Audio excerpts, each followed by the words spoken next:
حضرت امام حسن سے آ کے وظیفہ پوچھا، اس شخص نے کہا حضور اولاد کوئی نہیں تو وظیفہ بتائے، تو آپ نے فرمایا استغفار پڑھا کر، کیا کر؟ اس نے کہا ٹھیک ہے۔ تو حضور پھر میں دوبارہ کب آؤں؟ تو امام حسن کہنے لگے بے اولاد ہے نا تو، استغفار کا وظیفہ بتایا نا؟ کہا ہاں۔ فرمانے لگے اب اس وقت آنا جب اللہ تجھے 10 بیٹے عطا کرے گا۔ کتنے؟ 2 4 نہیں، 10 ہی کہہ دیے۔ تو حضرت امیر معاویہ رضی اللہ تعالیٰ دیکھا، کہنے لگے حسن اتنا بڑا دعویٰ؟ آپ فرمانے لگے میں نے کہہ دیا نا تو اللہ فضل کرے گا، ہاں ہاں اللہ خیر کرے گا، خیر ہو جائے گی۔ وہ شخص کئی سالوں کے بعد آیا، کئی سالوں کے بعد، تو حضرت امیر معاویہ کو بھی ساتھ لایا، کہنے لگا حضور اللہ کے فضل سے اللہ نے 10 بیٹے عطا فرمائے، پورے 10 ہی اللہ نے دیے۔ تو حضرت امیر معاویہ کہنے لگے جناب بات تو آپ کی سچی ہو گئی، پر مجھے بھی بتائیے وظیفہ کہاں سے لیا؟ فرمانے لگے قرآن پاک سے، سورہ نوح کی 10 11 12 آیت پڑھو۔ اللہ فرماتے ہیں تم استغفار پڑھو، میں تمہاری بیٹوں سے بھی مدد کروں گا، مالوں سے بھی مدد کروں گا۔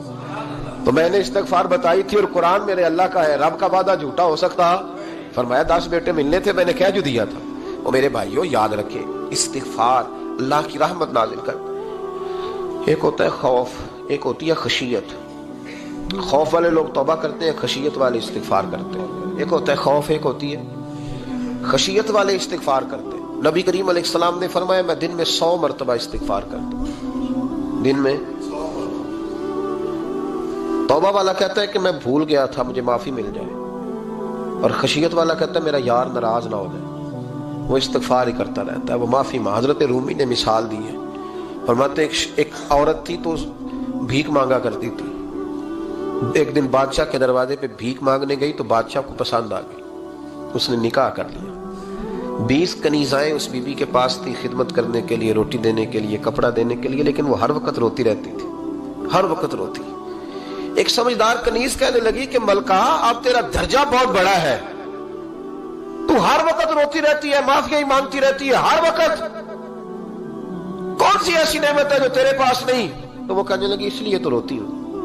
کیا مانا؟ کہنے لگی اس لیے روتی ہوں کہ میں اس قابل نہیں تھی جو مجھے مل گیا، کہیں میرے سر کا سائیں ناراض نہ ہو جائے، وہ کہیں بگڑ نہ جائے، مجھے پتا ہے کہ میں کیا تھی اور مجھے کہاں تک پہنچا دیا، میں روتی اس لیے ہوں کہ کبھی کہیں وہ ناراض۔ حضرت عمر اس لیے روتے تھے کہ کہیں مصطفیٰ ناراض نہ ہو جائے، حضرت ابو بکر اس لیے تڑپتے تھے کہ کہیں اللہ کا فضل روٹھ نہ جائے۔ یہ جو مولا علی اپنے کمرے میں بیٹھ کے زور زور سے استغفار پڑھتے تو اس لیے نہیں کہ بڑے پاپ تھے جن کی معاذ اللہ معافی مانگتے تھے، اس لیے کہ رب رسول کہیں ناراض نہ ہو۔ خشیت تھی کہ جہاں ہم پہنچے ہوئے کہیں وہاں سے واپس۔ استغفار بندے کی اللہ سے صلح کرا دیتا ہے، بندے کی رب سے صلح ہو جاتی ہے جب استغفار۔ دیکھیں نا بڑی سادی سی بات ہے کہ 2 بھائی ناراض ہو تو بڑا کہتا ہے اس نے